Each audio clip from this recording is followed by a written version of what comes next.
What's up, guys? This is a video on changing a starter in a 2011 Jeep Liberty. I noticed there's a lot for the earlier models, not many for this. At first, when looking at it, might look like it's a little intimidating, but it's not. It's actually pretty simple. So here's the Jeep here. So 2011 Jeep Liberty, starter went bad on it. So obviously we're gonna do step number one. Go ahead and take these guys, remove them, get rid of them. I went ahead and put them up on some ramps just so I can get under. If you've got the opportunity, I recommend using an air wrench here. Helps you save a little bit on time.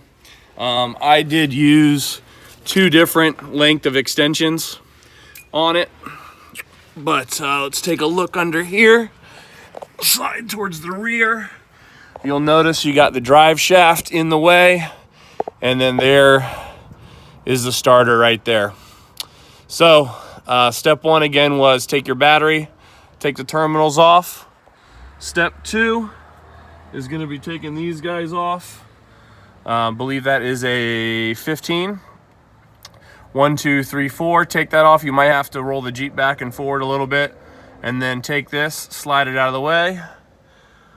Then next you've got a clip here to pull off. Make sure this is nice and cool or that's gonna burn you. I let this Jeep sit for a little bit. Pull the clip off, and then also what I used was a stubby right here. I used a little stubby, and this is a 13 to get up in there, and I'll show you the old starter here. This is the old starter. Now notice that there's two on here. You only need to take the top nut off. The bottom one you don't need to. So that's a 13. There is a lock washer on it and just a nut. So we'll go ahead, pull the plug, take that top nut off, and then what we're gonna do is there's a bolt there. Let's see, bolt there, and then another bolt here. Once this drive shaft is out of the way, go ahead and slide that out, unplug, undo the nut with the little stubby wrench. Then we're gonna get in here and take these two off, which were 15s, I believe the same size here as the drive shaft.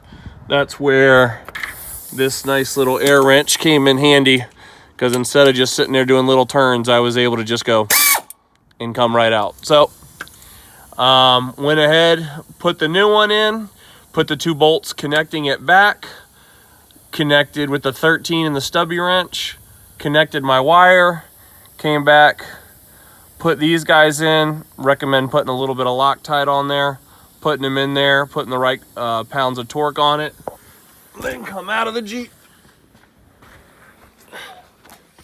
And then we're ready to put back our battery connections